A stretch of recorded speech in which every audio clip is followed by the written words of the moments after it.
Today was Ivy's 17th birthday, and her brother Ison had prepared a very special gift for her. It was the Book of the Dead, once buried alongside a mummy, something Ison had traveled all the way to Egypt to find.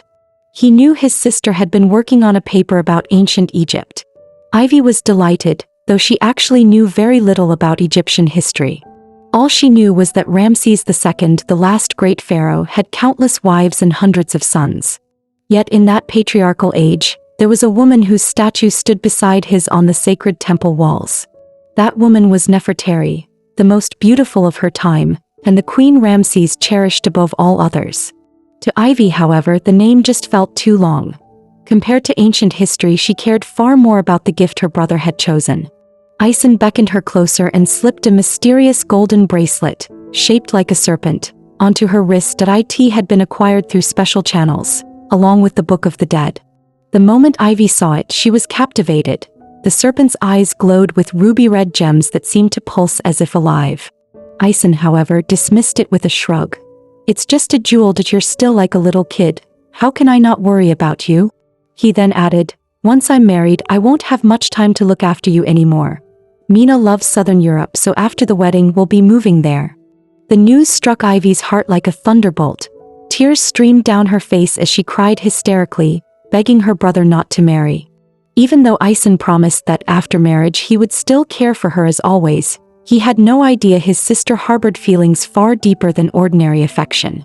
Ivy shoved him away, unable to understand why fate had made him her brother, when her heart yearned for something she could never confess.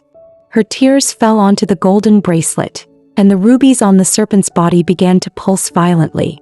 The bracelet seemed alive. The serpent's mouth opened wide, unleashing waves of golden light. In an instant, the light swallowed Ivy whole. By the time Ison rushed forward, his sister had already vanished. All that remained was the glowing Book of the Dead, where ancient words appeared.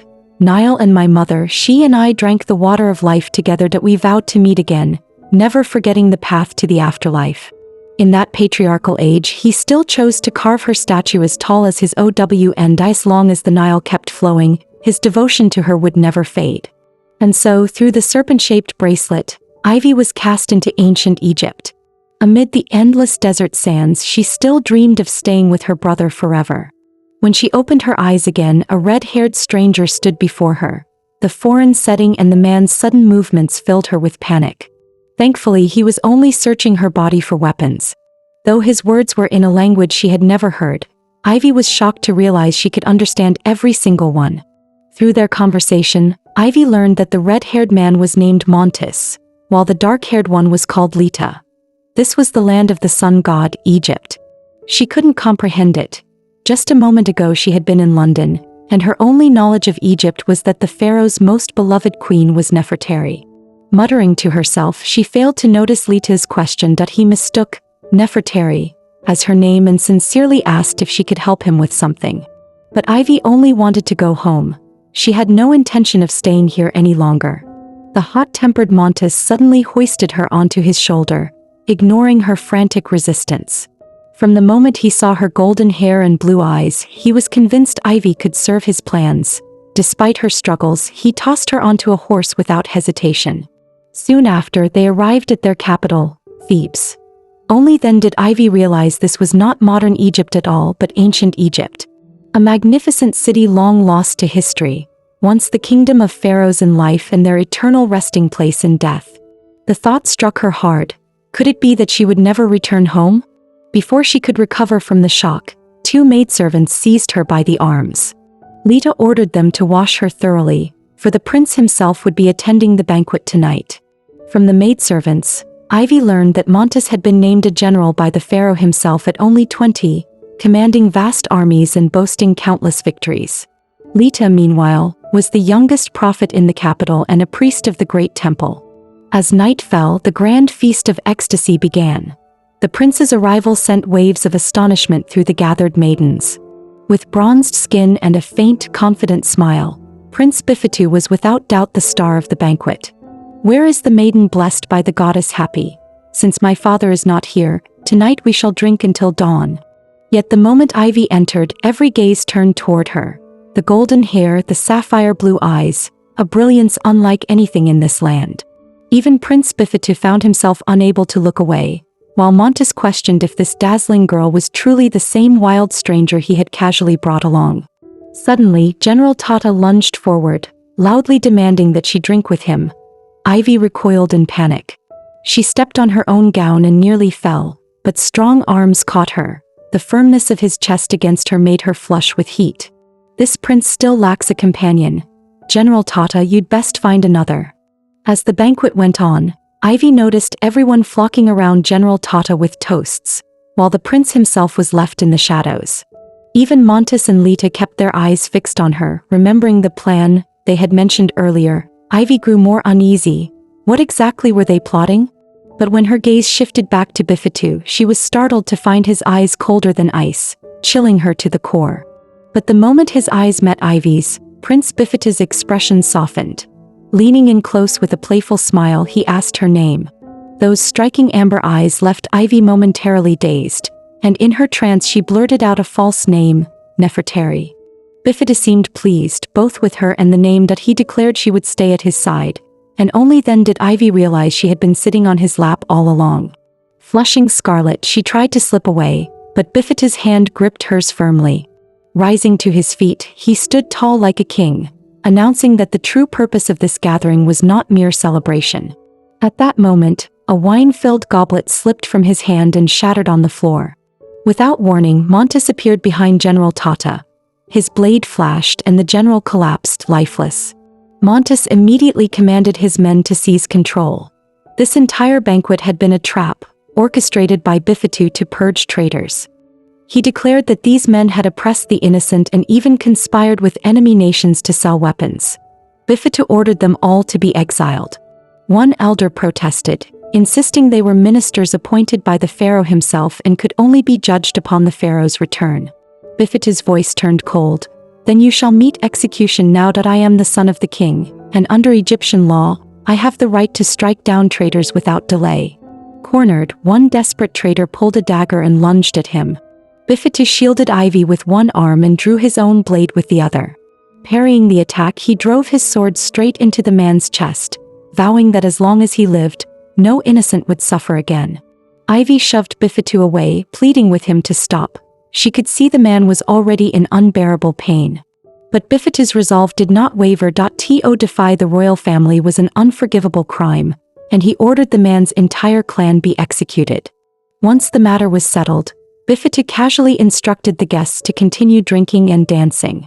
Watching life snuffed out so easily, while the prince acted as if nothing had happened, Ivy felt sick to her stomach. How could he be so cruel? All she wanted was to escape this place she could not accept. In her panic, she ran headlong into Lihita, colliding with his chest. She begged him to take her home, but he refused coldly. You promised. You said after the banquet you'd send me back. How can you go back on your word? At that moment, Bifetu wrapped his arms around her from behind, whispering, Wouldn't it be better to stay and drink with me? Ivy struggled desperately, shouting, If you dare touch me, Ison will never forgive you. The next second, something cold pressed against Ivy's lips. Who is Ison, your husband? Bifetu whispered darkly. A modern girl hurled back 3,000 years into ancient Egypt. Her golden hair and sapphire eyes made her the center of attention. Yet here her very first kiss was stolen by a prince. Worse still, she was kept as his caged songbird, imprisoned in luxury, a life she despised. In this world with no television, no internet, and nothing familiar, endless time meant nothing when she could do nothing with it. Her constant gloom weighed heavily on Bifetu that he couldn't understand what was so terrible about staying by his side. But what he didn't know was that Ivy did not belong to this world, nor did she want any tie to this ruthless prince. As her thoughts churned, she caught sight of Lihita speaking with a servant and rushed toward him. You promised me after the banquet you'd let me go, and now an entire month has passed, she demanded. But as Bifetu's most loyal supporter, Lihita refused to release her, instead droning on with endless praise for the prince. I still have to deal with the peasant uprising. I'll take my leave, Lihita said flatly before walking away. But wasn't this exactly the topic of Ivy's research paper? She casually voiced a few of her ideas, leaving Lihita utterly dumbfounded. If the uprisings are because they're starving, Then why not give them the wages meant for hired craftsmen? Build less during the busy farming season and more during the idle months. That way, slaves wouldn't be worked to death and farmers wouldn't starve into rebellion. With the fertile soil from the Nile's floods, they could survive. But if drought strikes and harvests fail, the farmers have no livelihood. That if they could serve the state and receive proper payment, the problem could be solved. Ivy spoke with enthusiasm, never noticing that Bifetu and the others had been standing behind her, listening the entire time. An elder courtier rushed forward, demanding to know where Ivy had heard such things. For what she had just said was precisely the national policy Egypt was about to announce, knowledge that even many of the court's ministers did not yet know. The courtier moved to press her further, but Bifetu stepped in front, shielding her. After the others withdrew, Bifetu finally spoke. The pharaoh has wrestled with this issue for years, shifting from suppression of the peasants to offering them relief. This policy was only finalized yesterday. How is it that you know it so well? Ivy gave no answer. She only begged softly, asking Bifetu to let her return home. Since Ivy knew so much about Egypt, how could Bifetu possibly let her go? For the next 60 days, the Nile goddess will bless us with fertile soil. To honor her grace, Egypt will hold a grand festival. And on that day I will take you as my first consort. Though I have no chief queen yet, having a consort is good enough. After the festival, you will be mine. Take pride in that. More than 20 days passed in a blur. Lihita told Ivy that tomorrow was the day of the Nile's flood. To thank the goddess, a grand celebration would be held. As Lihita spoke dreamily about the spectacle to come, Ivy suddenly interrupted, asking who the current pharaoh was. Her question left Lihita baffled. He wondered which remote village she had crawled out from, to not even know of the great Pharaoh Seti. The name struck Ivy as familiar. She had seen it in history books. But even after studying history for 2.5 years, she couldn't place exactly which era this was. She felt a stab of regret. She should have studied harder back then. Seeing her so clueless, Lihita reminded her kindly, "Tomorrow Prince Bifetu will announce your marriage. Are you not nervous at all?" But Ivy wasn't worried. Even if Bifetu insists on marrying me, surely the pharaoh won't allow it. After all, marriage here was nothing but a tool for royal power. As the son of the pharaoh and future heir, Bifetu's best choice would be a political marriage with a neighboring kingdom, not taking in a mysterious girl as his bride.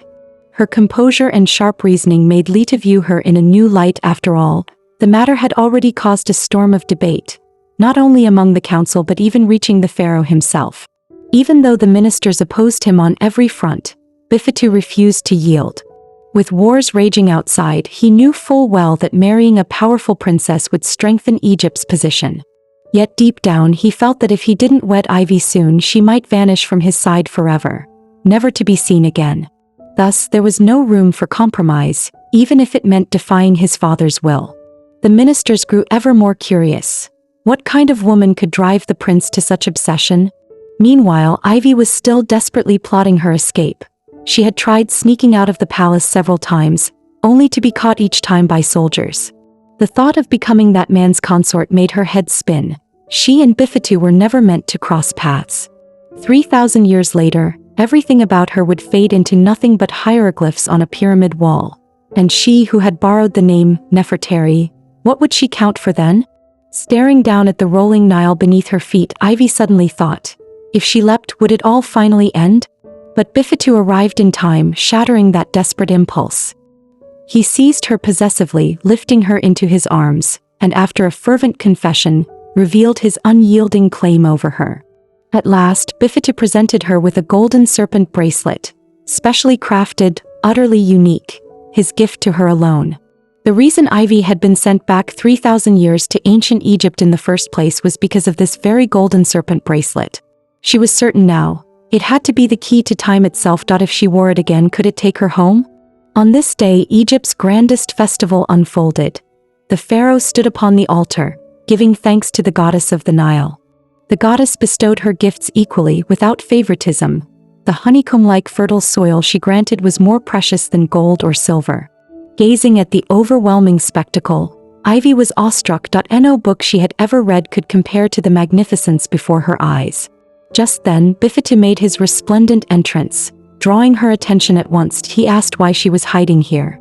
Before Ivy could answer, he stepped forward and seized her hand. "Today I'll show you the glory of Egypt, its unmatched might." Ignoring her resistance, he led her straight onto the altar.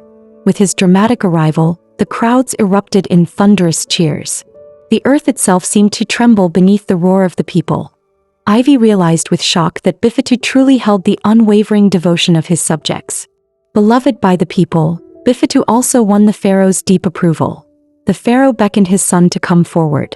Bifetu knelt on one knee, offering his father the highest salute and congratulating him on his victorious return. The pharaoh smiled, saying, "When I ascend as a god, this great Egypt will be entrusted to you. Feel the roar of the people's devotion. Guard this land well, expand our borders and strengthen our nation." Seizing the auspicious day, the pharaoh brought up marriage.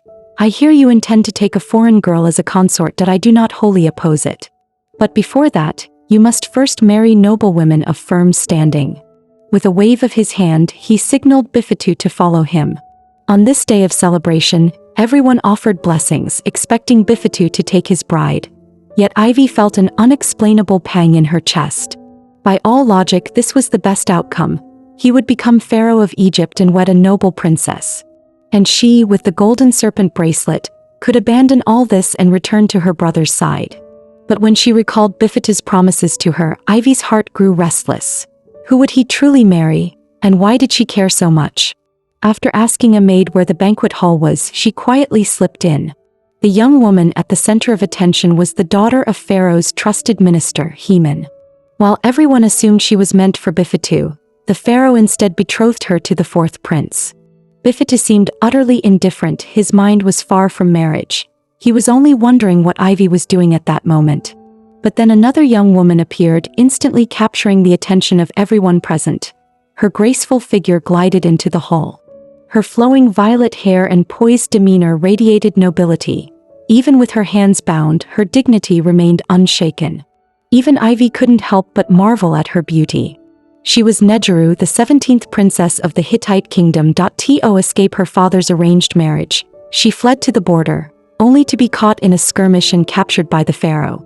Now she was to be bestowed upon Bifetu as his bride, the most beautiful princess of Egypt's rival nation. Yet she had fallen so low, reduced to a prisoner with shackled hands, forced to marry the pharaoh's most beloved son. Once the exalted 17th princess of the Hittites, she had run from one unwanted marriage only to be thrust into another with a foreign prince. Her only thought now was death. But as a captive, how could the pharaoh ever grant her such freedom? Even as Nefertari hurled insults and defiance, the pharaoh remained unmoved. His intent was clear: to make the enemy princess his son's concubine, to prove Egypt's eternal supremacy over its neighbors, to one day grind every kingdom beneath its heel. But Nefertari's heart yearned only for death, that if word spread that she had become a consort of the Egyptian court, it would bring shame upon her homeland. Realizing this, the Hittite princess wept bitterly, her tears falling like rain as despair swallowed her whole. The hall echoed with praise for Egypt's might, and cheers for the prince who would soon marry the most beautiful princess. But Bifetu's expression had turned dark and foreboding. He had no desire to wed this foreign princess. In truth, he wished his father would use her as a bargaining chip to trade for a few cities. Yet to the pharaoh, such cities were worthless in his eyes. Even the entire Hittite kingdom would eventually fall beneath Egypt's rule. Torn between rejecting a bride he didn't want, his longing for Ivy, and his father's decree, Bifetu was trapped in a painful dilemma. Hidden in the crowd, Ivy witnessed everything. Slavery, the worship of monarchs, the rituals, the grand architecture, scenes she had never dreamed of seeing with her own eyes. If I could tell Ison about this, he'd be astonished. The key is in my hand. Why am I still hesitating? After a moment's thought, Bifetu extended his hand, symbolically accepting Nefertari. From that instant, she was declared his concubine. Thunderous cheers shook the hall, and Ivy, shaken by the scene, put on the golden serpent bracelet, hoping to return home. But nothing happened. No matter how long she waited, she remained where she was. Could it be, I can't go back? Her restless movements caught Bifetu's sharp eye. The moment he spotted her, Ivy bolted in panic, fleeing the hall. Bifetu immediately gave chase, his powerful strides closing the distance in moments. He seized Ivy and demanded to know why she had disguised herself among the emissaries. Ivy didn't answer directly, she only said softly, "The Hittite princess is very beautiful." Her calm expression cut deep into Bifetu's heart. "Do you not feel even a little uneasy? Not even wish that I wouldn't marry her?" he asked. But Ivy's reply shattered him. "I don't understand what you expect from me. We were never meant to meet." To Bifetu, this was unbearable that he was willing to give her everything, yet he could not fathom why she was so desperate to escape him. As they quarreled, the golden serpent bracelet on Ivy's wrist suddenly blazed with light. The glow grew stronger and Ivy realized she was about to be sent away. A surge of dread overwhelmed Bifetu that he rushed forward, desperate to hold her, but in the next instant, Ivy vanished into the blinding light. By the bracelet's power, Ivy was pulled back into the future. When she opened her eyes, the first faces she saw were her beloved brother and father. And yet, her heart remained trapped, unable to break free from the memories of ancient Egypt. When she saw how haggard her brother Ison looked, Ivy's heart ached with guilt and tenderness. Their father anxiously demanded to know where she had been for the past week. Ivy was stunned. She had spent months in ancient Egypt, yet here only a single week had passed? Quietly, she slipped the golden serpent bracelet from her wrist and hid it behind her back. The secret of her journey to Egypt was something she chose not to reveal. After all, such an unbelievable story would never be accepted. It would only make her family worry needlessly. As life returned to normal, Ivy often found her thoughts drifting back to Bifetu. If he had truly become Pharaoh, what kind of ruler would he have been? A proud and battle-hardened man like him. Surely his reign would have been one of prosperity. Yet for some reason she could never find his name in the history books. Worry gnawed at her. Had Bifetu ever ascended as Pharaoh? Or was he nothing more than a forgotten prince, erased from history?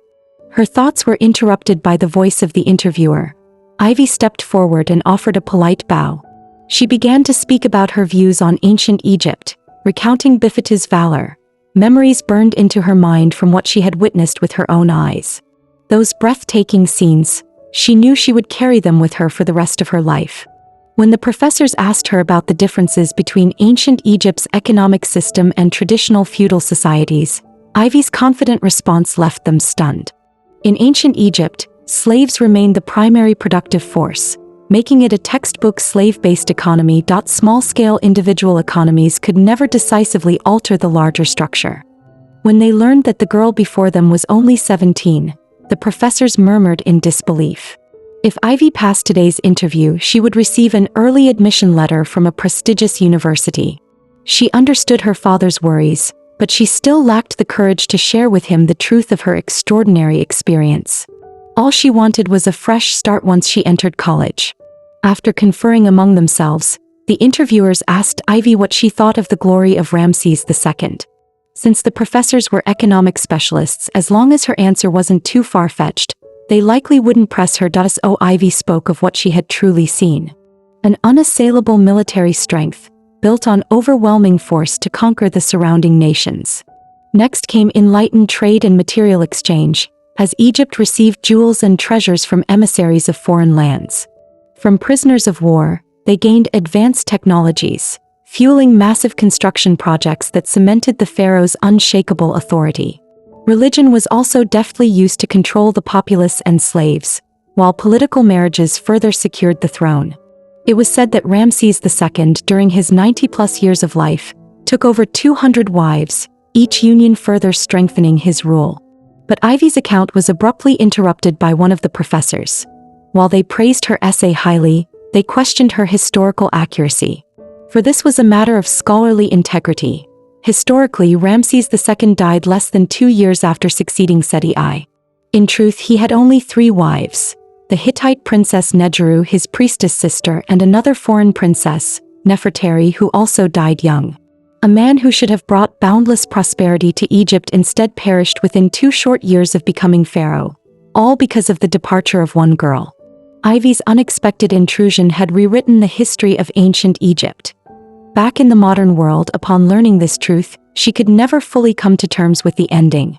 She ran through the rain like someone possessed, her heart pounding in desperation. She tore through history books, searching frantically for traces of Bifetu. How could the man destined for countless victories vanish so quietly from history? At last she found a fleeting mention of his name. Had his brief reign not ended just 2 years after his coronation, his achievements would have far surpassed those of his father, Seti I, and secured him eternal glory. In the murals and records he left behind, only 3 wives were ever noted.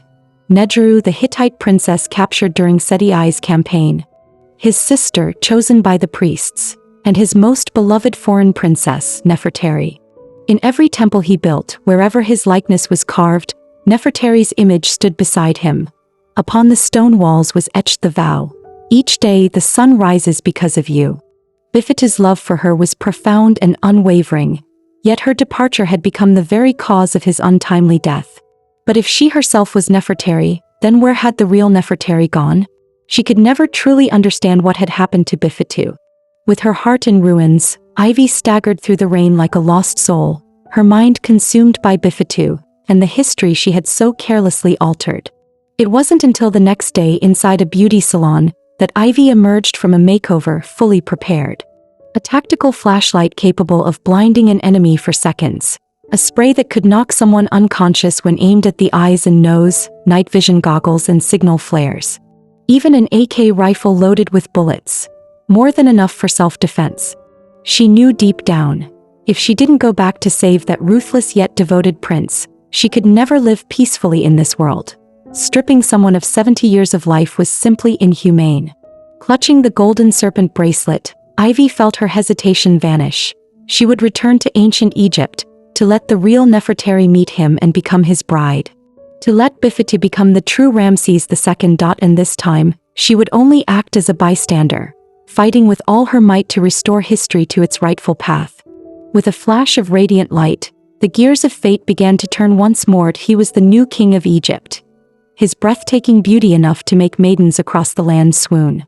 Many young women dreamed that if they were granted the king's favor, their beauty might earn them a special place at his side. Yet, without exception, after a single night of passion, the man would dismiss them with a cold command, "Leave." The rumors were true. Any girl who clung to fantasies after being favored by the pharaoh would soon meet a mysterious death. Returning again to ancient Egypt, Ivy soon encountered the younger brother of Montes. Seeing his dark Egyptian skin, she hurriedly asked him about Bifetu. When she learned that Bifetu had ascended the throne only 3 days earlier, Ivy's anxious heart finally eased. But the journey from here to Thebes, where Bifetu's court was, would take more than 10 days. Fortunately, Bifetu was currently residing in the palace at Memphis. And since Buka was also traveling to Memphis in search of his elder brother, the two decided to embark on the journey together. Elsewhere, after an intimate encounter, Bifetu received Montes, who had come to deliver urgent news. Before Montes could even speak, Bifetu said calmly, "The Libyans have stirred at the border and Giza has failed to send reinforcements, just as I expected." He gave a cold smile. "So, my brother, she has finally succumbed to temptation and betrayed us." Sitting gracefully beneath the moonlight, Bifetu's poise was so striking that even Montes found himself momentarily entranced. Snapped back to reality when addressed, Montes quickly bowed. "Your Highness, word from my younger brother. The Libyans have not advanced on Memphis. He says this is no mere border raid. Giza has already defected. Troops must be dispatched swiftly. And he urges, please, Pharaoh must not ride out personally. This rebellion is far more dangerous than it seems." Montes carefully presented the letter Buka had sent. "My brother is still young. If his words are presumptuous, I beg your pardon." Reading the note, Bifetu chuckled. The pharaoh must never leave Memphis in pursuit of glory. Such bold words. Yet he did not grow angry. Instead, he mused aloud, "For your brother to show such insight. If he is as loyal as you, then I would gladly keep him close, but if not..." Montes interrupted, declaring loudly, "My family of Sitak has been loyal to you for generations, my lord. My brother is no exception. To serve you even once would be the greatest honor of his life." "Good." Bifetu's smile deepened. "When this is over, I shall summon him. For now, you remain here in Memphis. I will lead only a small force to Mulan Mulei. This operation must remain utterly secret." What puzzled Montes most was that his king clearly knew this was a trap. Yet Bifetu gave no direct reply. Instead, he instructed firmly, "Guard Memphis well. If my prediction is correct, unrest will break out soon." It could be traitors stirring the people or the Hittite army seizing the chance to invade. You must be prepared for either. I'll leave you the strongest troops. And beware of food in the coming days. The risk of poison is high. No one must know that I've left Memphis." Witnessing such trust placed upon him, Montes was deeply moved. "Rest assured, my lord. I will protect Memphis with my life and await your triumphant return." Meanwhile, Ivy, for the first time, saw the devastation war could bring. Bodies, blood, and the cries of the dying, the cruelty of it all nearly broke her. She wondered bitterly, was this God's punishment for me meddling with history? But if so, why punish not just me but countless innocents in such a cruel way?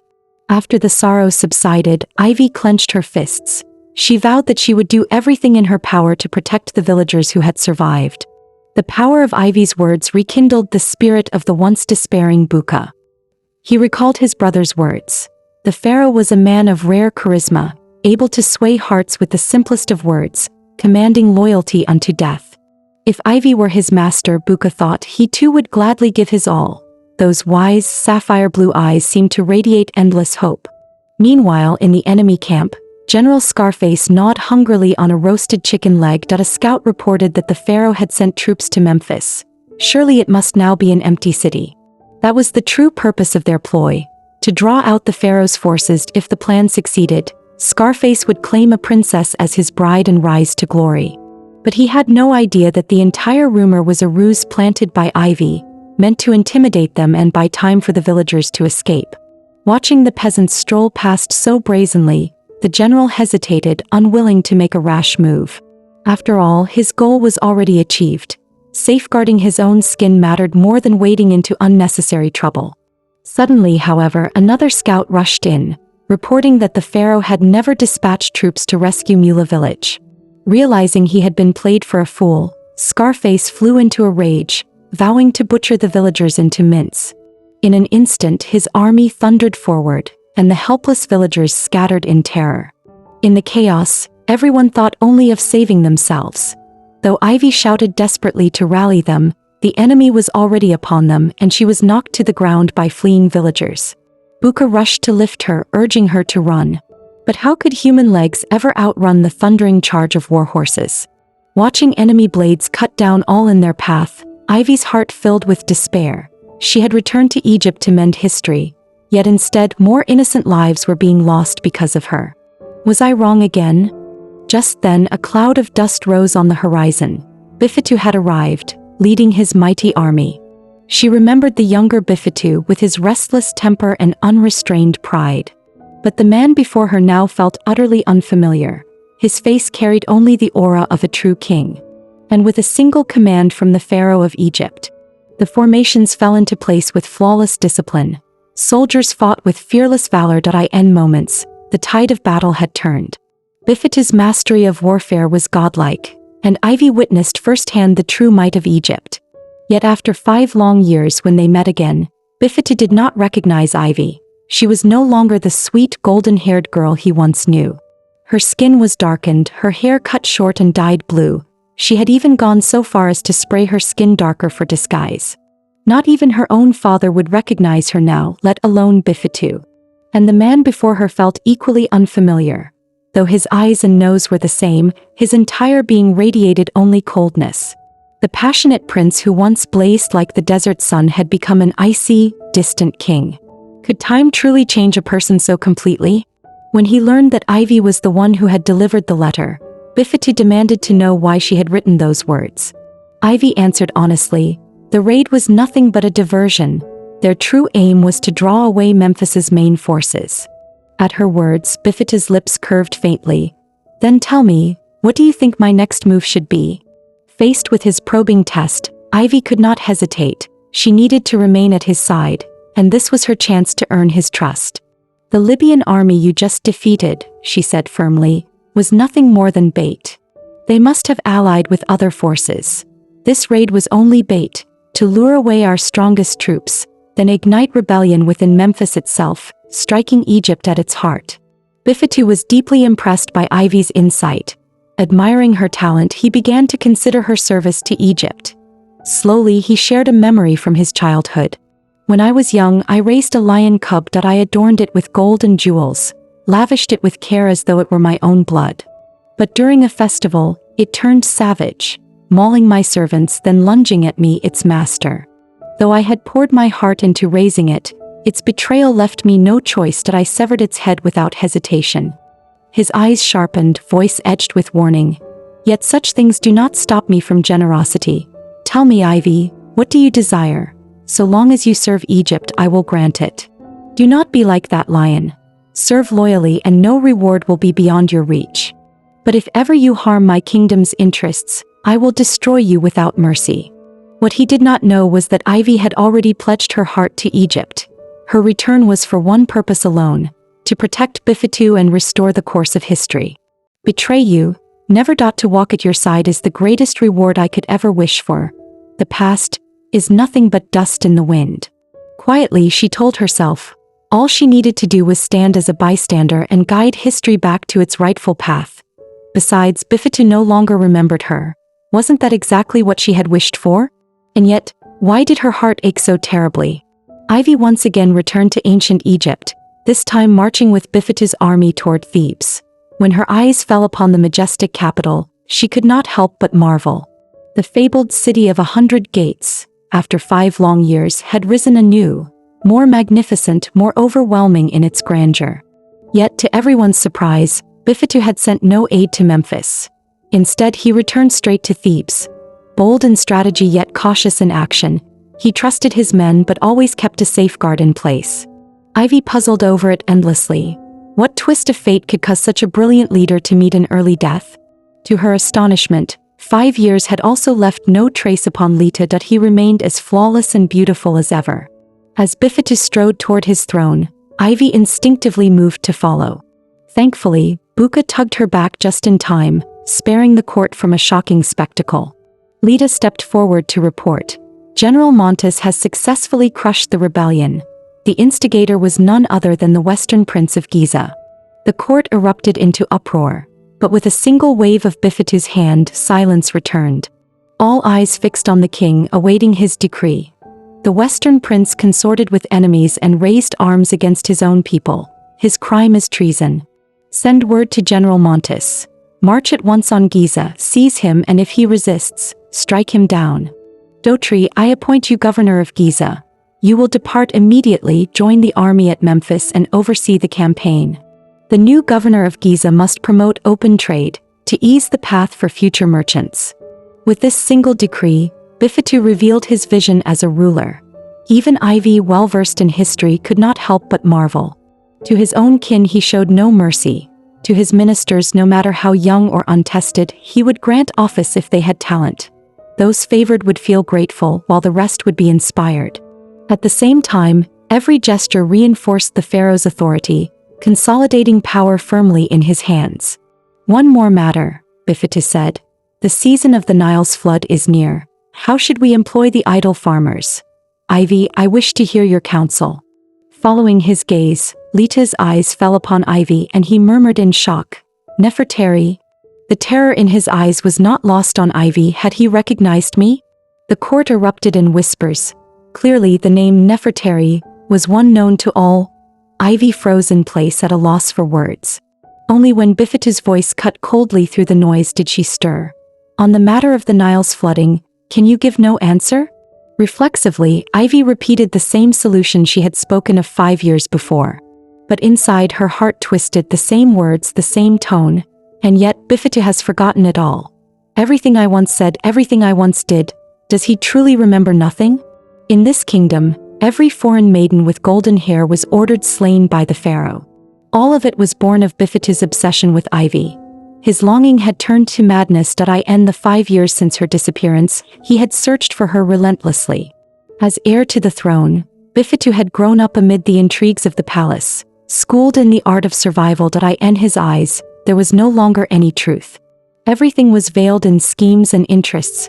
Each evening as the sun god sank beneath the Nile, he would sit alone by the lotus pond, brooding over the next move upon his chessboard. But since Ivy's sudden appearance and her sudden vanishing, he had never again been truly alone.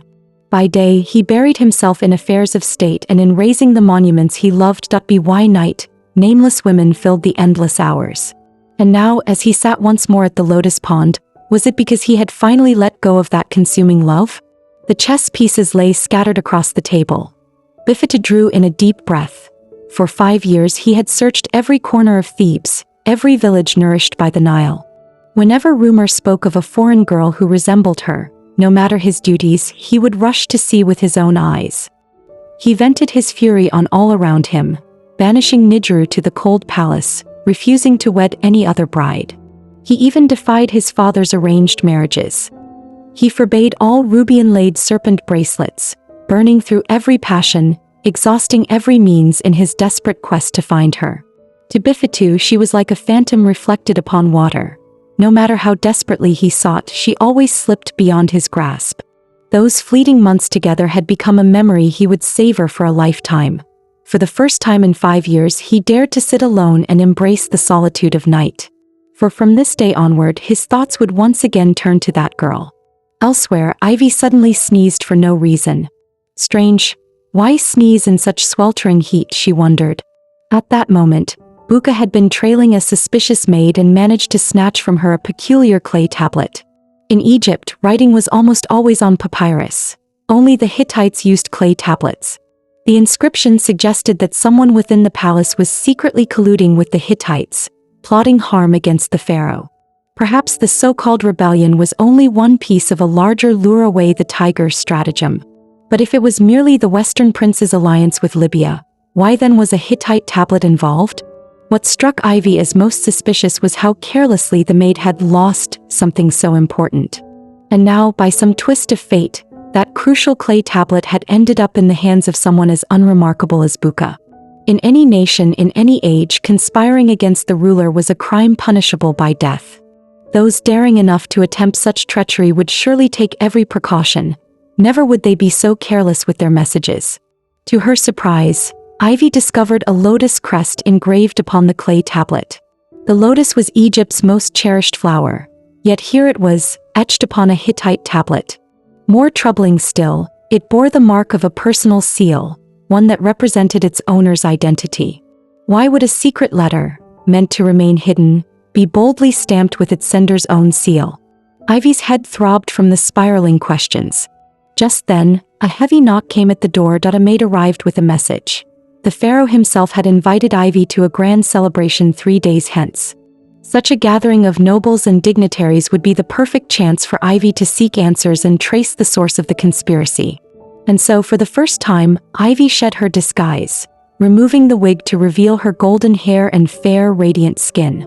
Since her return to ancient Egypt, Ivy had marched alongside the pharaoh's army, enduring the unbearable heat while carefully concealing her true identity as a girl.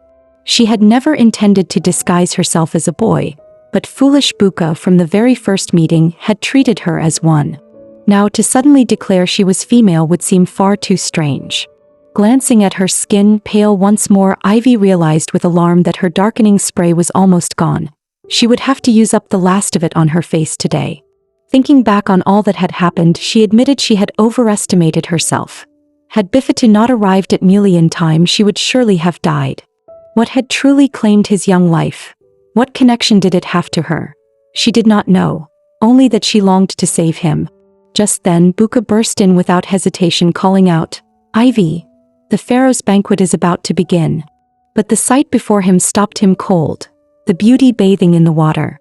Ivy, flustered, immediately sank beneath the surface. Buka bolted like a startled colt, fleeing down the corridor, his heart hammering wildly. He had often thought to himself, if only Ivy were a girl. Never had he dreamed she truly was. Remembering the scene, he nearly coughed up blood. This is bad. How am I supposed to face her now? Once Ivy had composed herself, she scarcely had time to dwell on whether her secret as a girl had been discovered before night fell. The pharaoh's grand banquet began in full splendor. The moment she entered, Ivy was swept into its dazzling extravagance, truly befitting a feast to mark the 70th day of the pharaoh's reign. But suddenly, a chilling gaze pressed against the back of her neck. She turned sharply, only to find nothing there. The cold dread clung to her like a serpent coiling around her throat. Fortunately, the arrival of Queen Nidru pulled her thoughts back to the present. For reasons she could not explain, the memory of Bifetu wedding Nidru as his consort still haunted her, etched into her mind as if carved in stone. As Nidru entered, the hall murmured with sighs.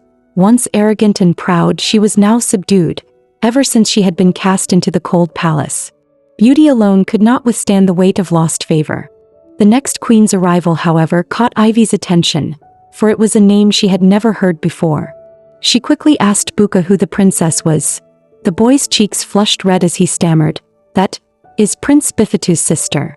She was a famed priestess of Egypt, said to converse with the gods themselves. It was through a minister's recommendation that Bifetu took her as his bride. This maiden had wed her brother, and in doing so, bound herself more tightly to him through marriage." The very thought made Ivy's chest ache with unshakable pain. A man marrying his own sister was nothing more than a means to harness religion for political control. For in distant ancient Egypt, the people believed both the land and the pharaoh were blessed by the gods. And his sister was said to be the maiden who could commune with the divine, Egypt's most exalted priestess. At the pharaoh's banquet, the moment Bifetu appeared, the atmosphere surged to its peak. With graceful poise, he raised his goblet high, declaring that on this day of celebration, he had prepared a most precious gift. "This is the treasure of Ammonius Ra, blessed through countless sacred rites. It will bring divine favor and grant your heart's desires." Then, summoning Egypt's greatest architect, he commanded him to pose a riddle for the court. Whoever gave the most ingenious answer would claim the golden lion statue. "Tell me, how can one measure the height of the soon-to-be-completed temple both swiftly and with precision?" A minister confidently stepped forward. "Simply climb to the temple's highest point, count the number of stone blocks and multiply by each block's height." Though workable, the method was far too cumbersome and inefficient.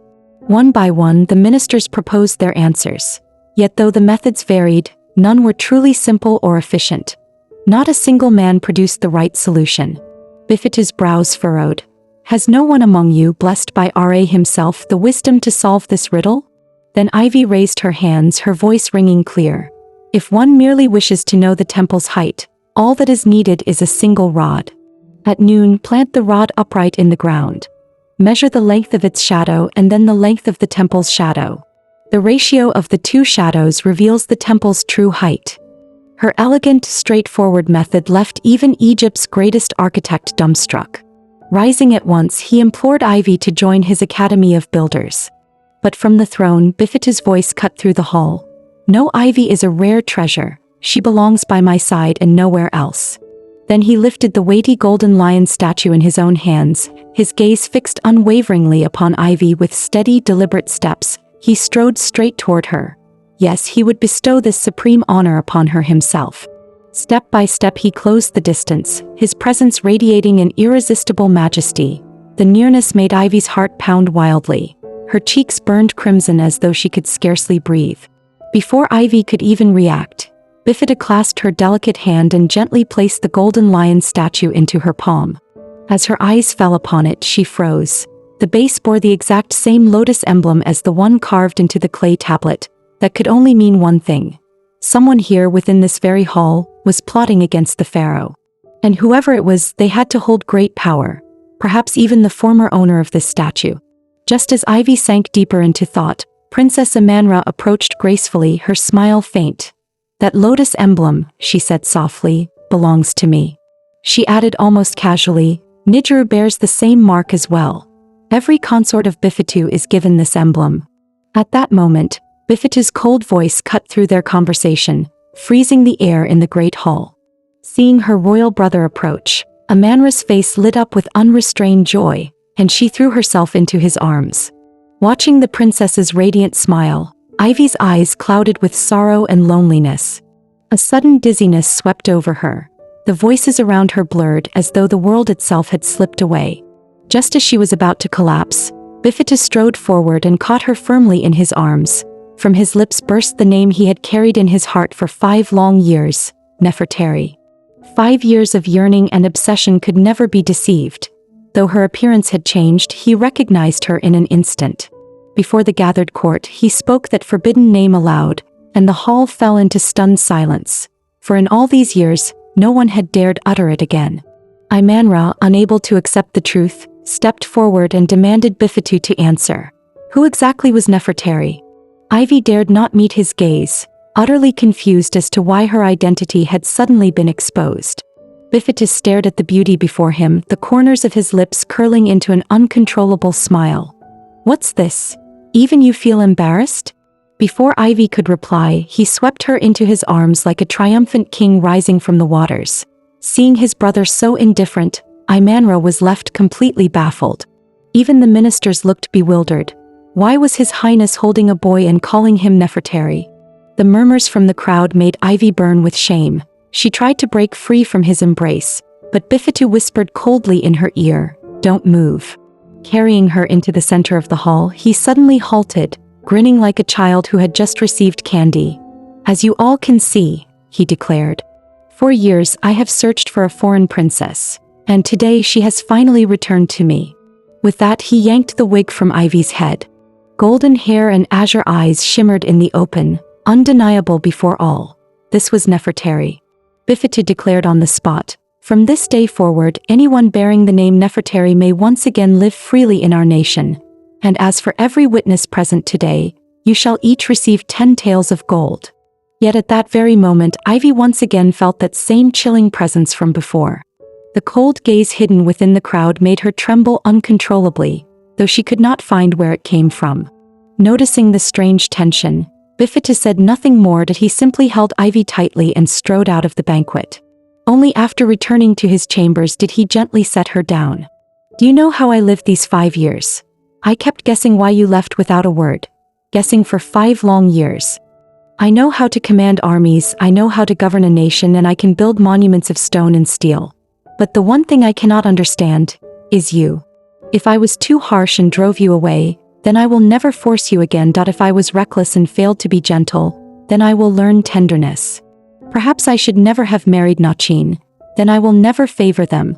Perhaps I should never have given you that serpent-shaped bracelet, then I will destroy every single golden one across the land. So this time, will you not leave me again?" Bifetu's heartfelt confession left Ivy utterly stunned. What shocked Ivy most was that this lofty king would bow his head to her. This pharaoh, who could decide the fate of a nation and secure Egypt's stability with a mere word, had no reason to kneel before anyone, save the sun itself. A storm of emotions surged within Ivy's heart. She did not know how to respond to the man in her arms, who now appeared so vulnerable. After a long silence, she finally asked softly, when had Bifetu discovered her true identity? To her disbelief, Bifetu had already recognized her back in the village of Malai.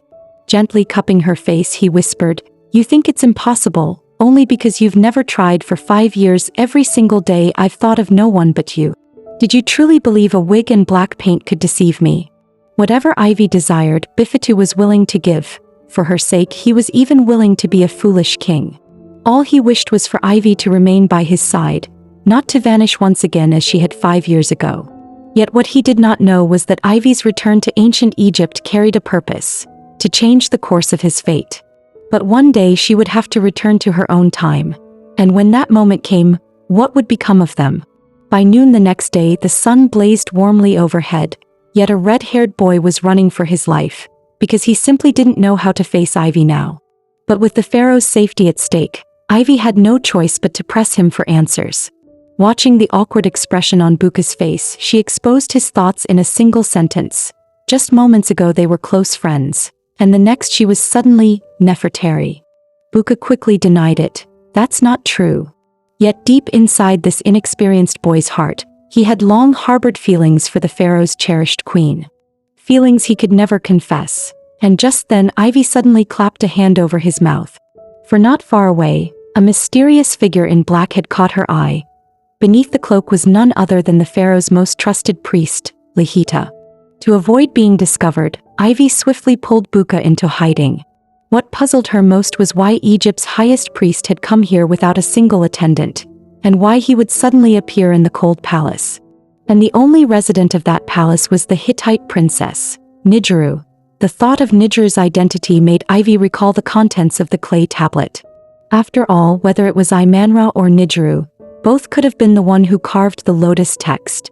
But as a Hittite princess, Nijiru would certainly be capable of writing documents like the clay tablet. If that were true, then Lihita's presence here could only mean the two of them were secretly in league.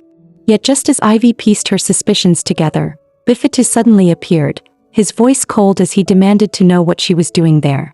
What left her stunned was that Lihita now stood at Bifetu's side, though moments ago she had seen him in the cold palace. Bifetu's arrival sent young Buka dropping to his knees in terror. In his heart he panicked. To be seen so close to Ivy by His Highness, forget joining the royal guard, even keeping his life would be a blessing. Ivy, unwilling to drag Buka down with her, prayed silently that Bifetu would let her go, that he would not pursue. But Bifetu strode forward, seized her wrist and ordered his men to send Buka back to Giza, banished for life, never to leave. Ivy knew all too well that joining the Pharaoh's 5 great legions, becoming a soldier as outstanding as his brother, had always been Buka's dream. Watching Buka dragged away, Ivy felt powerless to stop it. The fate of this nation rested in Bifetu's hands, and only he had the authority to decide. Faced with yet another unfolding tragedy, Ivy sank once more into guilt, for unknowingly she had altered another person's destiny. Bifetu's life, the fate of the true Nefertari, Nijiru's path, and now even innocent Buka had been punished because of her. Overwhelmed with sorrow, she thought bitterly, if only she had never come here. But Bifetu would not allow such thoughts. Nefertari, he said coldly, remember this, you are my most beloved consort. With that, he seized her wrist and led her away. Ivy's heart churned with confusion. Why had everything turned out this way, and what would become of Buka? Worse still, the truth about Lihita remained a mystery. His calm, unreadable expression only deepened Ivy's unease. Bifetu pulled her into a secluded place, intent on devouring the beauty before him with a frenzied kiss. Yet Ivy shoved him away forcefully. Where I come from, only lovers can do such things. Seeing her face flushed red, Bifetu curved his lips into a teasing smile. But we are far more than just lovers. Bifetu carried the panicked Ivy straight to the newly built altar. Pointing to the distant temple of Sinkhub, he said softly, at the center stands me, the greatest sun god of Egypt, and on either side are you and I. Though our wedding has not yet taken place, from 5 years ago I already regarded you as my queen. With Ra as witness, this is the proof of my love for you. You can only be mine. In the soon-to-be completed temple, our statues will be carved together, and they shall endure for eternity. Ivy knew in her heart that every word he spoke was true.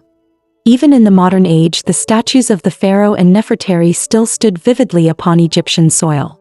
Yet the place meant for the true Nefertari had now been stolen, by her, an outsider. The thought alone drove Ivy to the edge of collapse. She shoved Bifetu away and screamed, "Don't put my statue there." If things continued along this path, she could not imagine what history itself would become. But Bifetu would not relent. He demanded that Ivy pledge herself before the great sun god, to be his consort for all eternity. Yet Ivy could not, she knew too well. Her very existence would only destroy his future. So she refused, firmly and without hesitation. Shattered, she fell to her knees, choking out the words, I can't do this." And as Bifetu gazed upon her merciless refusal, it felt as though Ivy had never once held a shred of love for him. Bifetu felt he must have gone mad, to allow her to treat him like nothing more than the silt at the bottom of the Nile. Ever since Ivy had enraged him that day, Buka had been banished back to Giza.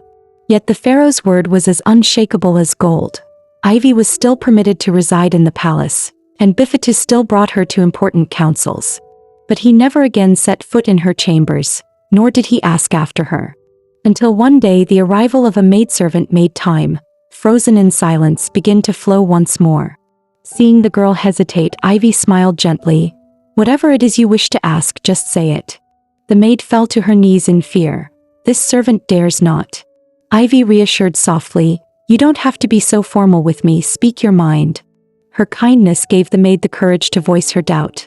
"Lady Nefertari, why do you always anger His Majesty? 5 years ago I was still a child, but my elder sister once told me, you were the Pharaoh's most beloved consort. Since your disappearance, His Majesty has refused countless marriage proposals, even defying the late Pharaoh's command. And now, you have appeared before him once more. Everyone can see the joy in his eyes, so why do you keep making him angry? Is it because you don't believe in his love for you? My elder sister is also named Nefertari. The late pharaoh once intended to give her, along with 14 other noble daughters, to his majesty, but he rejected them all.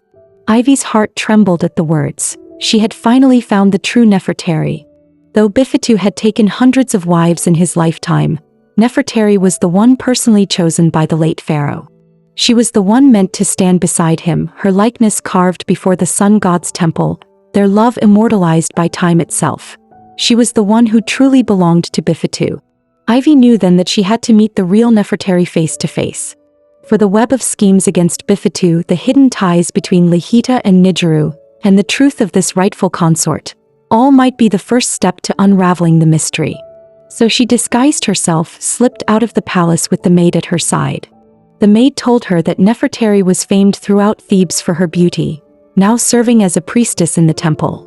With her kind heart, she was beloved by all.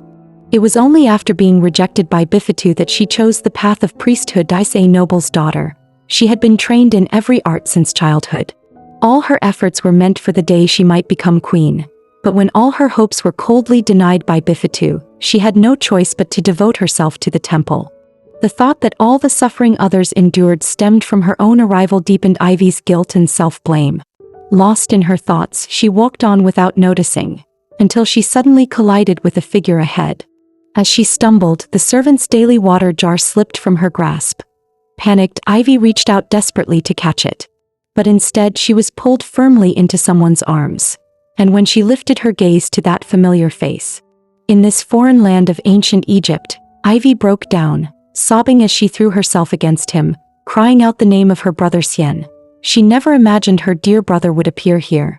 She wept, pouring out her grievances, but the man only said calmly, "In a marketplace like this, you and I pulling at each other, it doesn't look proper." Only then did Ivy realize, he merely resembled her brother. Her cheeks flushed crimson as she shoved him away, snatching the water jar from his hands. Yet the man seemed intrigued by her, smiling as he asked for her name. Just then, the maid's urgent call rang out. Ivy decided she would not reveal her identity. But the man caught her chin with one hand, murmuring, "We will meet again. Next time I hope you won't be wearing a wig." Once he was gone, the maid rushed over in panic, asking if she was hurt. "You vanished in the blink of an eye. You scared me to death." Ivy froze. Meeting someone in this era who resembled her brother Sien so closely, was it a blessing or a cruel irony? When she reached the slums, she found Nefertari praying to Ra on behalf of the people. As her sister introduced a guest, Nefertari's eyes fell upon Ivy's striking blue pupils, and she recognized her at once.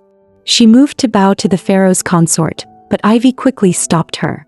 Ivy then pleaded earnestly for her to return to the palace with her, for she was the one who should have been the pharaoh's true queen. Yet Nefertari looked utterly confused. Ivy revealed the truth. She was from a world 3,000 years in the future, a woman who did not belong to this age, nor to Egypt. "I never thought my presence here would change your fate. It was you who should have been cherished by the pharaoh. You must return to the palace in Thebes and claim your rightful place. That is the true course of history." But Nefertari could not fully understand her words, and in truth she had no desire to enter the palace. Perhaps if she had been chosen by the pharaoh back then, her life would indeed have been entirely different. But Nefertari still preferred her current life, devoting herself to the temple, giving her entire existence to faith and service. As for you, no matter where you come from, you have already met the pharaoh. All of Egypt knows the depth of his feelings for you. As you said, history has already moved forward because of you. Perhaps this path is the better outcome for both you and His Highness. Yet every time Ivy thought of how her presence would one day bring about Bifetu's death, her heart ached unbearably. Seeing her torment, Nefertari spoke gently, "Perhaps none of this is truly your fault. If you can face your own heart with honesty, the gods will surely show you the way. The pharaoh's burning love for you, why not consider staying? Why not lead his fate toward something better?" Ivy had never dared to answer Bifetu's feelings, precisely because she believed she did not belong to this era. She had never once thought of staying forever, and this was the first time someone urged her to follow her own heart. When you are true to your own thoughts, one day when you open your eyes, the answer will be right before you. Meanwhile, the servants of the palace brought Bifetu the gift he had carefully prepared for Ivy. He thought only of how such a delicate piece of jewelry would shine against her fair skin, how beautiful she would look wearing it. But the memory of her constant refusals ignited his anger once more. With a careless throw, the priceless ornament clattered to the floor, landing squarely in the hands of Lihita, who had just come to seek audience. Gazing at the exquisite anklet, Lihita needed no explanation. It was clearly meant for Ivy. His sudden arrival left Bifetu visibly uneasy. Though I have granted you the privilege of seeing me without prior notice at such a late hour, you should have requested an audience first. It was the first time Bifetu had ever made such a demand of him. Realizing his presence had caused embarrassment, Lihita bowed and promised to be more careful in the future. I come with urgent military news, he reported. General Mentis has sent word. Giza has been reclaimed. The Western prince did not wait for the Libyan reinforcements. Before Giza fell, he took his own life. Though it was his own royal brother, Bifetu felt not the slightest ripple of emotion. He ordered all of his brother's wives and sons executed, and the daughters married off to cripples in the border villages of Giza. Then Lihita presented a sealed letter.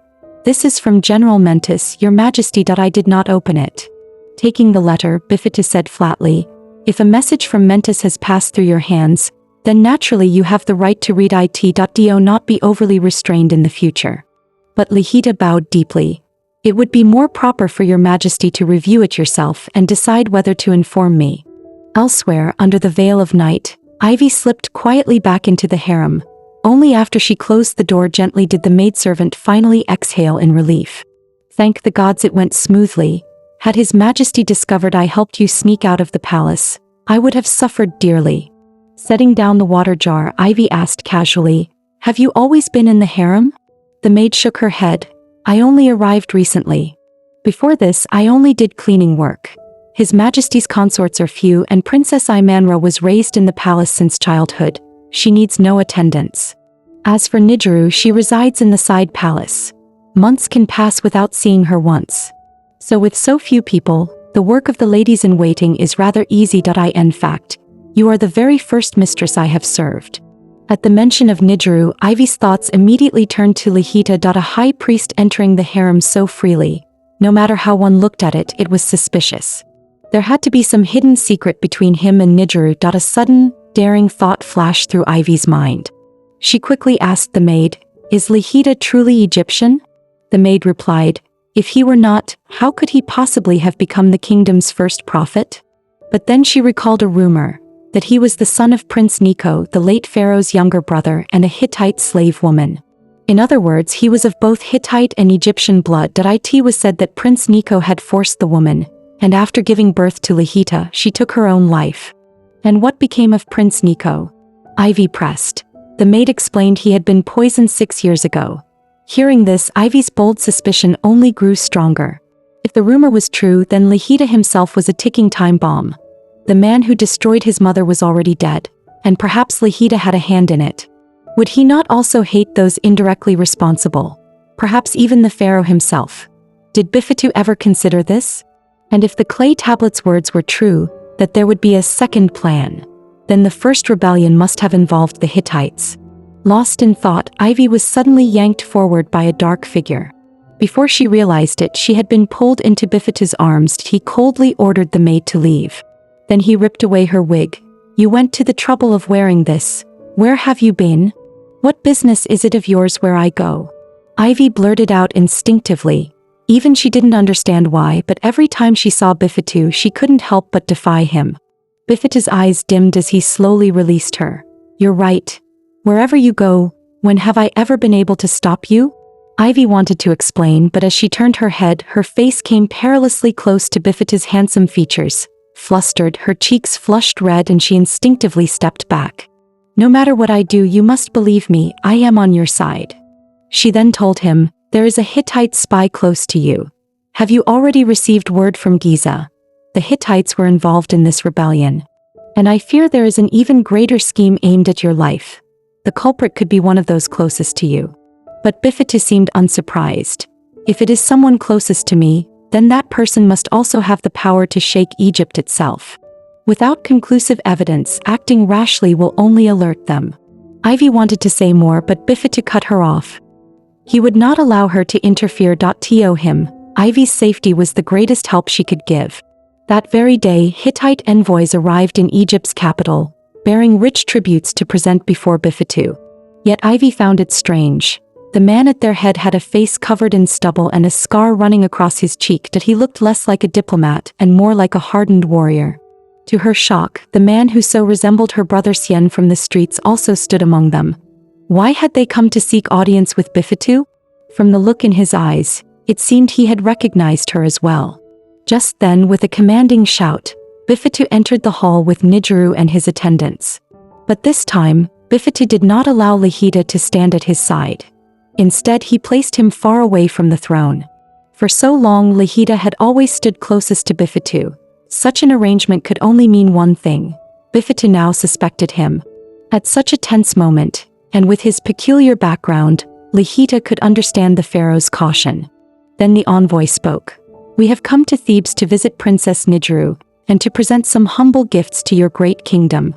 Opening the ornate box in his hands, he continued, "This is a drawing crafted by Hittite master artisans, depicting our most magnificent temple that we hope it will please your highness." Bifetu nodded with satisfaction. "You even know of my passion for architecture." One of his attendants moved to take the scroll, but the envoy quickly stopped him. "I myself am deeply devoted to the study of architecture that I wish to unfold it for you personally. And as you see, I carry no weapon. Your Majesty need not be concerned." Yet to Ivy, the entire scene felt eerily like the old tale of a map concealing a dagger. After the envoy was thoroughly searched and found unarmed, Bifetu finally allowed him to step forward. The envoy unfurled the scroll, carefully explaining the architectural details to Bifetu. Ivy hid behind Bifetu, her hand clutching the pistol at her back. The moment the envoy made a move, she would fire. She thought to herself, surely he wouldn't be foolish enough to hide a dagger in the scroll. Yet as the parchment unfurled, a blade gleamed from within. In a heartbeat, the envoy snatched the dagger and lunged straight at Bifetu. But Bifetu, no ordinary man in such a position, shifted effortlessly, evading the strike with ease. Ivy tried to rush forward to help, but Bifetu barked at her to stay back. That brief hesitation gave the assassin another chance. Just as death loomed over Bifetu, Lihita hurled himself forward, taking the fatal blow. The dagger sank into his back, and in the same instant, Bifetu drew his sword and cleaved off the assassin's hand. "Guards, drag him away, execute him." When he turned back, he saw black blood spilling from Lihita's wound. In that instant, he realized the blade had been coated with poison.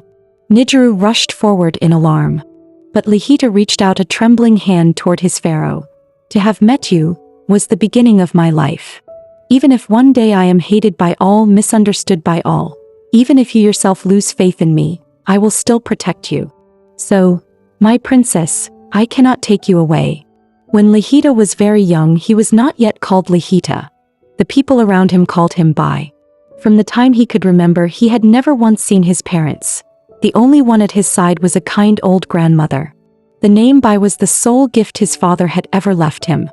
His grandmother was a devout believer, and under her guidance, Lihita was introduced to theology from an early age. He visited many temples and pored over countless sacred texts. In those days, to serve as a priest was an honor beyond measure. Lihita's earliest dream was simply to take holy orders. Often he would wonder, if he could become a great priest, would his father finally come to see him? Yet whenever he asked about his father, his grandmother would evade the question, refusing to speak. Still, Lihita never despaired. He clung to the belief that if he strove hard enough, one day his father would appear. At the age of 14, Lihita passed the trials and became a junior priest at a temple in Thebes, the youngest official priest in all of Egypt. But instead of honor, he was met with cruelty. How could a mongrel of the enemy nation be fit to serve as an Egyptian priest? They jeered. He cried out in defense, insisting he was Egyptian. Yet the mocking laughter around him broke the heart of the boy who was only 14. In a frenzy, he fought back with his fists, lashing out wildly until exhaustion dragged him down. Returning home, Lihita collapsed into his grandmother's arms, sobbing and begging, "Please tell me, I am Egyptian, aren't I? My father was just an ordinary Theban. My mother, a peasant woman from a border village. Right?" Seeing the boy on the verge of breaking, the grandmother could no longer hold back. She could not bear to watch his crystal tears any longer, and at last she chose to break the oath she had sworn to the gods. Falling to her knees before him, she revealed the truth. Your true identity is the son of Prince Necho, the Pharaoh's younger brother. Your mother was a Hittite slave woman taken by Prince Necho from the borderlands. After giving birth to you, she chose to end her life. Only then did Lihita understand why his father had never come for him, because his father considered his very existence a disgrace. No matter how hard he tried, his father would never take pride in him. Even the mother he had never met chose death over staying with him. Broken, Lihita fell to his knees on the banks of the Nile, praying to the gods for the truth. Was all of this truly real? And in that moment, a man leading a stallion appeared behind him. I have heard you are the youngest priest in all of Egypt. Will you come with me? I can give you the answers you seek, but if you do not know what to live for, then live for me. These were the first words Bifetu spoke to Lihita after he had lost his faith. And because of those words, a spark of hope for life ignited within him once more. But when Lihita returned home and pushed open the door, he found his grandmother lying lifeless in a pool of blood. She broke the vow she had sworn to the gods, so she had to die. Had His Highness remained ignorant, she might have continued to live. Now that the path has strayed from its original course, a price must be paid. Yet Lihita no longer cared for his own life. The only person in the world who had ever loved him was gone. There was nothing left for him to believe in. Just as the assassin prepared to finish him off, a short blade pierced through the killer's chest. Before he could even react, he was dead. Bifetu had not expected his own uncle to be so cruel. Fortunately, he had arrived in time. Looking at the dazed, hollow-eyed Lihita, he asked with concern, "Are you all right?" But Lihita's mind was already clouded. The gods were no longer his faith. He turned to leave without another word. Having learned the truth, Lihita's life had lost all meaning. I can no longer help you with anything. But as Lihita turned to leave, Bifetu caught his arm. If the gods are no longer your faith, then make me your faith. For my sake, you will rise as the first prophet of all Egypt. And I will show you a world greater, wider than any truth you've known. Remember my name, I am Ramesses. This name will echo 1,000 years from now as Egypt's greatest pharaoh, carved into temples of glory, worshipped for eternity. And you, as my most trusted minister, will stand beside my name from this day on. You are no longer Bai. You are Lihita. Gazing into Bifetu's radiant eyes, Lihita did not know whether following him would reveal the world he longed to see. But he was willing to try. Over the next 2 years, Bifetu was named elder son of the king, the regent prince of Egypt. Lihita became the second prophet of the Theban temple. His unprecedented youth and wisdom turned him into a living legend throughout the land. 2 years later, a royal prince was poisoned during a meal. The killer was never found. In that same year, Lihita was elevated to Egypt's first prophet, ranked among the kingdom's highest ministers. Half a year later, on a mission, Lihita encountered Enigeru.in. That instant, his young heart was deeply moved. Though neither knew the other's true name or station, they vowed to meet again in a year's time, and from then on to be together forever. A few months later, a foreign woman calling herself Nefertari stepped into Bifetu's life. This extraordinary girl changed him, driving the young prince to the edge of losing control of his emotions. Lihita had once thought that perhaps it would be better if she vanished. But when she truly disappeared, she took with her the blazing, sun-like passion that Bifetu once had. 5 years passed, filled with countless upheavals. Bifetu finally ascended the throne as pharaoh, and Lihita remained steadfastly at his side. He vowed to follow him always, seeking truth, or perhaps a world even more beautiful than truth itself. Bifetu was his only faith, his only salvation in this life. Seeing Lihita on the brink of death, Bifetu urgently called for the royal physicians. The ministers below the throne descended into chaos. Nidru clutched Lihita's hand tightly, weeping like falling blossoms in the rain. "Lihita, you must not leave me." At that moment, Lihita's trembling voice called out Bifetu's name. Even on the brink of death, he begged forgiveness for daring to intrude upon the throne without leave. Bifetu's heart felt as if it were rotting away. What he could not understand was why Lihita could still smile at such a time. He could not comprehend, knowing he was suspected, why had Lihita never defended himself? Why bore no hatred? Why even now did he place the blame upon himself? "I told you before, you need not be so formal with me. Yet Lihita whispered again and again, "I'm sorry. Forgive me that I can no longer remain by your side. To follow you is already to glimpse a world beyond truth itself. So Majesty, please, fulfill your dream." Watching Lihita's life ebb away, Bifetu broke down completely. "There is still so much I need you to do. I will not allow you to cease serving me. Physicians, where are the physicians?" But in that instant Lihita's eyes closed forever. Bifetu roared, "Lihita, wake up. That is an order." The belated physicians finally arrived, trembling as they declared, "My lord, Lihita is gone." In fury, Bifetu seized one by the collar. "If you cannot save him, I will bury your entire family with him." It was only Nijiru, still holding her grief and reason, who cried out, "He is already gone. He was loyal to you all his life. At this moment, will you still not let him rest?" But the maddened Pharaoh could no longer hear her words. "Who permitted you to speak? Without my command, Lihita will not leave me." From the moment Bifetu met Lihita 10 years ago, he had wanted to bring the brilliant youth under his banner. For a decade, Lihita had remained steadfastly loyal. Bifetu had grown accustomed to consulting him in the study, sharing his ambitions and schemes. He had grown used to riding with him along the Nile, surveying the vast lands of his dominion. Lihita would never defy his command, for Bifetu's dreams were also Lihita's dreams. Cradling Lihita's body gently, Bifetu was overwhelmed with grief. In his heart, this man was no longer just a minister. He was his most trusted friend. Why had he ever doubted him? This pitiful man, who would sacrifice even his life for him, had never once spoken in his own defense. "Damn the Hittites, all of them!" Bifetu roared. "Guards, seize the Hittite envoy." Only then did the court realize one of the Hittite envoys was missing. The hall was searched, but his shadow was nowhere to be found. Until they saw him, holding a blade to Ivy's throat. The sight of his beloved in enemy hands made Bifetu's heart twist in anguish.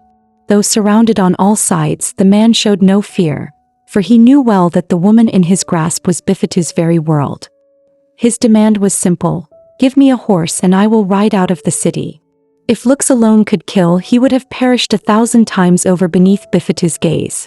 Though burning with fury, Bifetu had no choice that he could not allow Ivy to suffer even the slightest harm before his eyes. Ivy herself was overwhelmed with guilt. If not for her recklessness and carelessness, she would never have fallen into such a desperate plight. Just as Bifetu was about to let the envoy go, Ivy unclasped the pendant at her neck, her concealed defense spray. Seizing the moment, she struck, spraying it into his face. The Hittite envoy collapsed unconscious on the spot. This time Ivy was determined not to burden anyone further. The soldiers rushed forward, ready to kill him instantly, but Ivy threw out her arm to stop them. "Do not kill him. We need him alive, to expose the true traitor." Yet after Lihita had taken the fatal blow for Bifetu, rumors of his secret affair with Nijiru had spread like wildfire among the people. Ivy was consumed with guilt once more. To think that Lihita, so vital to Bifetu, was truly gone, vanishing forever before his eyes, made her heart ache unbearably. Watching Bifetu's solitary back, Ivy felt as though she could no longer breathe from the pain. On reflection, she realized that Lihita's occasional hostility toward her might have been because of Nijiru. If not for her, Nijiru would never have been cast into the cold palace. Though Lihita loved Nijiru deeply, he placed loyalty to his pharaoh above all else. No matter how Nijiru longed for Lihita to take her away, the devoted prophet had never once considered stealing away his king's consort, even if that princess was deemed worthless in the king's eyes. With this thought, Ivy rose, determined to pay a visit to the pitiable princess. Just as she was about to leave, she suddenly remembered another figure entangled in the affair, the Hittite envoy who had been thrown into prison. With her maid in tow, Ivy made her way to the palace's secret dungeon. After offering the guards a handful of gold and jewels, she successfully gained entry. This dungeon of Thebes was reserved for the most dangerous royal criminals. The place reeked of gloom and legend. Countless prisoners through the ages had perished here, whether by forced suicide or execution. After searching through the cells, Ivy finally found the Hittite envoy. Seeing him unconscious, she called his name loudly. Slowly, the man stirred and opened his eyes. When his gaze settled on Ivy's true face, he could not help but marvel. "So this is the true visage of the famed Nefertari?" Ivy had come here for one purpose, to question him. For from what she had seen that day, Nijiru recognized only him, not the burly man who struck at Bifetu. And when that assassin acted, this envoy's tone toward him was that of command, not persuasion. Ivy asked directly who he truly was. The man gave a faint smile and replied, "My name is Yari." What amused Yari was that Ivy seemed not to know who he was. In all of Egypt, there were still people ignorant of his name. You acted so bold and decisive in the throne room, and yet, perhaps you are nothing more than a foolish little girl? But Ivy paid no heed to his taunts or identity. She stated her intent plainly. She wanted to strike a deal. In your condition, you won't survive here for more than a few days, but I can give you something to increase your chances of escape. In return, you will tell me who the traitor inside Pharaoh's palace is. Yari found little fault with the offer but arched a brow in curiosity. Helping me escape would make you a traitor yourself. Do you not care? Ivy replied coolly, "My affairs are none of your concern." From her robes she drew out a badge. It's forged from stainless steel, far harder than your iron blades. With this, any lock, any gate can be cut open. Yari accepted the badge, then revealed the name of the traitor, Amunara. When the name Princess Amunara left his lips, Ivy's heart jolted in utter shock. Yari explained, "Amunara only passed US reports of the Pharaoh's movements. But this so-called second plan you speak of, surely you think it was meant to assassinate him?" He scoffed at Ivy's suspicion. Assassinate Pharaoh? That little princess would never be entrusted with such a task. Besides, anyone can see her love for Bifetu. And at this point, killing Pharaoh is meaningless. Egypt's strength cannot be undone by a single blade in the dark. The true purpose of our visit was simply this. Our king wished to see Princess Nijiru and to bring her back to Hittite. But the foolish girl insisted on staying by the side of the man she loves. Even after such humiliation, she chose Egypt. Living like this, she might as well be dead. So yes, part of our mission was to deliver poison to her. Now the deal is done. Hand me what you promised. Having learned the truth, Ivy tossed him the badge. Freed from his bonds, Yari looked at her and invited, "Come with me, return to Hittite." But Ivy knew the only reason she had helped him was because he bore such a striking resemblance to her brother Sien, and nothing more. After all, he stood on the opposite side of Egypt, while she stood firmly on Pharaoh's side. Watching her walk away, Yari felt a strange emptiness in his heart. So, it was only because I looked like her brother? Meanwhile, in the palace of Thebes, attendants carried stacks of public decrees prepared over the past days. Though Bifetu still handled matters of state, he had locked himself inside his chambers, and for 5 whole days he had not taken a single bite of food. When Ivy learned of this, her heart twisted with fear. What was Bifetu thinking? Had he given up on life? Under the scorching sun, Ivy rushed toward the pharaoh's chambers. As she ran, memories returned of the first time she met Lihita, the priest who never left Pharaoh's side, loyal to the very end. Clad in his white robes, he had seemed like the only soul untainted by the dust of the mortal world. But now he had vanished so easily before Bifetu's eyes. Behind him, there would never again be that white-robed figure. When Ivy arrived, she saw ministers standing at the chamber doors, carrying platters of food. In vain. General Mentis hurried forward to salute her, while another official pleaded with a tray in hand, "Lady Nefertari, please. Persuade His Majesty that he has not eaten in 5 days." But Ivy, her eyes blazing, suddenly swept the tray from his hands, sending the food crashing to the floor. She lashed out at the ministers who called themselves loyal. An ordinary man would die after 3 days without food or water, and yet you let him remain inside for 5 whole days. What are you waiting for? Call the soldiers, break down this door. Ivy pounded her fists against the gates, shouting Bifetu's name with all her strength. Just as the crowd prepared to force the doors, they creaked open from within. Bifetu stood there, his voice heavy. "So it was you? I thought it might be someone else." To the court, she was Pharaoh's most beloved consort, but also the traitor. She had bewitched him, conspired with the Hittites, caused Lihita's death, and even let the envoy escape. The evidence was undeniable. Yet what no one knew was that Ivy had only aided Yari's escape to uncover the palace's true traitor. And that traitor was none other than the girl who claimed to speak with the gods, Bifetu's own sister, Princess Amunara. Ivy jolted awake from her nightmare, realizing then how much of a fool she truly was. believing that, as one from the future, she could single-handedly turn the tide of fate. Now caught in the torrent of history, she still deluded herself into thinking she could remain a detached observer. She had once believed that, like before, putting on the bracelet would return her to the future. But now things were no longer the same. For deep within her heart, Bifetu had already left an indelible mark. Why had she never dared to confess it? If suppressing this love would only bring disaster, then she should tell him, even if it led to nothing in the end. Even if it meant enduring a pain that tore her soul apart, she was willing to bear it. Shielding her eyes from the blinding sun, Ivy looked ahead. Egyptian soldiers stood in tight formation, and their king stood before them, delivering a fervent speech. Since the day Lihita died, the wheel of fate had been set into unstoppable motion. Perhaps there had once been a chance to change it, but Yari's escape had sealed their path. Today I grant you the color of blood for your banners, that I name you the Set Legion. You shall be Egypt's mightiest force, an emblem of absolute authority.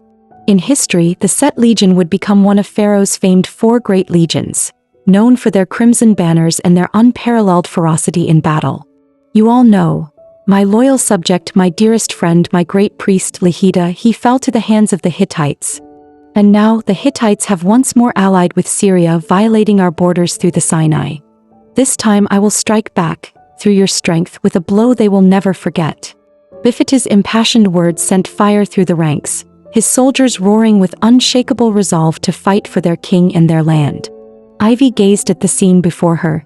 Egypt and Hittite, 2 eternal rivals, had clashed for ages, their struggle never ceasing. In recorded history, it was Bifetu who finally ended the strife between the 2 nations. But that moment was not meant to be now. Now war had come 4 years too soon. How could she possibly ensure his safety through this calamity? This campaign, Bifetu declared, will once again be blessed by the first prophet who wields divine power. Ivy froze in confusion. The first prophet? But hadn't Lihita already died? At that moment her maid rushed over. My lady, you've only just awakened, your body is still weak. Ivy insisted she was fine, but a wave of dizziness struck her. How? I only slept for 1 night. The maid confessed in a trembling voice. You slept for 3 whole days. It was His Majesty's command that he ordered me to slip a sleeping draught into your food that I dared not disobey. Realization hit Ivy. Of course that he still suspected her. With his suspicious nature, once he had interrogated the jailers himself, he must have known. But if he truly believed she was the traitor, why make her sleep for 3 days? What purpose could it serve? Ivy's thoughts spun in turmoil, her mind too clouded to untangle the truth. Just then a figure appeared at Bifetu's side. One Ivy recognized instantly. She raised her voice in prayer to the gods, begging them to bless the soldiers and lead Egypt to glorious victory. It was the true Nefertari, the woman who, even millennia later, would be remembered for an immortal love that defied time itself. Though 6 years late, fate had brought them together again, this time under far different circumstances. At the same moment, a boy with no combat experience, a mere new recruit, was appointed by Pharaoh as the first commander of the Set Legion. For in this war between Egypt and Hittite, the opening battle did not require victory. Rather, the plan was to send fresh troops forward, luring the enemy deeper. To anyone with eyes, it was obvious. This was a death sentence for the boy. Yet the youth, eager for glory and full of devotion to his country, only felt gratitude toward Pharaoh's favor. To serve Egypt had always been his deepest wish. What Ivy could not understand was this. The boy was none other than Buka, younger brother of Mentus. By doing this, Bifetu placed himself in a position of utter cruelty and injustice. If events continued unchecked, Buka would die, the war would spiral out of control, and in the end, Bifetu himself would be destroyed. Why has everything slipped out of control? Ivy's heart ached with despair. All she had ever wanted was for him, simply to live. At that moment, Ivy had no clear answer. All she knew was that she had to do whatever it took to steer history back onto its rightful path. Mentus stormed back into his chambers, slamming the door shut, his anger boiling over with nowhere to go. Absurd.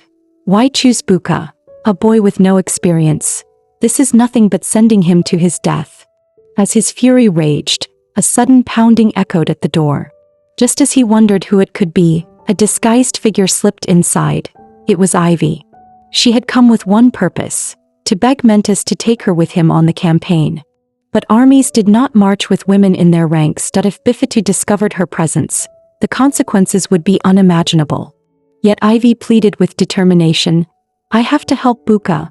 Please believe me, I can be of use to you." Mentis hesitated, his lips tightening. This campaign was long and perilous, the outcome uncertain, that he could not in good conscience promise her safety. But Ivy declared firmly, "If you don't take me with you, this battle will be lost." Recently, rumors had spread through the palace. Whispers that the blue-eyed Nefertari was the traitor, that if she dared to speak this way, surely she must know something. Could it be? Is she the spy herself? Hinting that she already passed word to the Hittites. Mentis's thoughts tangled in suspicion. Ivy's intent was impossible to grasp. As though reading his doubts, Ivy quickly shook her head. "I am not the traitor. The true betrayer is the girl who claims to speak with the goddess, Princess Amunara. The Hittite envoy told me this before his escape. And I had already uncovered traces. The lotus-marked writings and letters, her noble birth, and her knowledge of Egypt's campaign plans in their entirety. All three signs point directly to Princess Amunara. I know you may not fully trust me, but we cannot risk losing this campaign, and neither of us wants to see Buka's death." Ivy was about to press further when a soldier burst in. "General, urgent news. Prince Bifetu has been attacked." Ivy's body gave way and she nearly collapsed, if not for Mentis catching her in time. Only when she heard that Bifetu's life was not in danger did her expression ease slightly. Yet the true shock came when the assassin was named. It was Nigeru. Upon hearing of Bifetu's assassination attempt, Ivy rushed to the palace in a panic to see him. With her wig on, the ministers did not recognize her and mistook her for a mere servant. "A lowly attendant dares stand before Pharaoh. Outrageous," they barked. Ivy then tore off the wig, revealing her true face. "I only came out of concern for His Majesty's safety." The rumor that the blue-eyed Nefertari was a traitor had already spread throughout the palace. Yet she remained Pharaoh's most favored consort so long as Bifetu himself had not spoken. The ministers dared not go too far. Bifetu's gaze upon Ivy was soft and tender, but to her, it was torment. That hadn't he already lost faith in me? Why then does he still look at me this way? Her eyes then shifted to the copper sword that had struck him, the very weapon used in the attack. Copper blades carried natural cytotoxicity. Without proper treatment, such wounds could easily prove fatal. For injuries like Bifetu's, herbs and water alone would never suffice. Summoning her resolve, Ivy pleaded, "Allow me to treat His Majesty myself." But her words were met with scorn. "Egypt's medicine has ever been the finest under heaven. What need have we of you?" sneered a minister. Ivy was just about to defend herself when word came from outside. The high priest had arrived, summoned to heal Bifetu. But watching the priest merely chant prayers without offering any real treatment, Ivy knew this would never suffice. That if Bifetu were to live, she had to act herself. When she declared that the wound must be enlarged and thoroughly cleaned, the court gasped. Many thought she had lost her mind. Just as the ministers were about to brand her a traitor, Bifetu intervened, choosing to trust her. With his consent, Ivy quickly retrieved the medical kit she had prepared in advance, packed with state-of-the-art modern supplies. She sterilized a knife over open flame, then carefully widened the wound. The sight left the ministers utterly dumbfounded. Yet Bifetu gazed at her with unwavering faith. Ivy cleansed the wound with iodine, then dressed it with clean bandages. The final and most crucial step was the injection of antibiotics, vital to kill bacteria and prevent infection. She had packed the antibiotics before her journey, fearing possible injuries. She never imagined they would truly be used. And to use them on a pharaoh 3,000 years in the past, such a surreal experience sent a thrill through her veins. As the injection entered his body, Ivy exhaled in relief. The treatment was complete. Bifetu would survive. After tending carefully to his wound, she prepared to withdraw quietly. But her steps were halted by Nigeru's anguished cry. "If you could heal Bifetu, then why didn't you save Lihita? You could have saved him, couldn't you?" Ivy froze, staring at the princess's eyes filled with despair. She wanted to speak. But how could she explain that Lihita's life had slipped away too quickly, too suddenly for her to grasp even a single thread of hope? Before she could answer, Bifetu's voice rang out with cold authority. "Queen Nigeru, you are guilty of treason." For the sake of the late Pharaoh's decree that named you my bride, and for the fact that you were my first consort, I shall spare you execution, but your right to live as one of the living is stripped away. From tomorrow, all records of Nigeru are to be destroyed, her existence erased from Egypt. She will be exiled to the temple on the western bank of Thebes, to serve the god of death and rebirth for the rest of her days.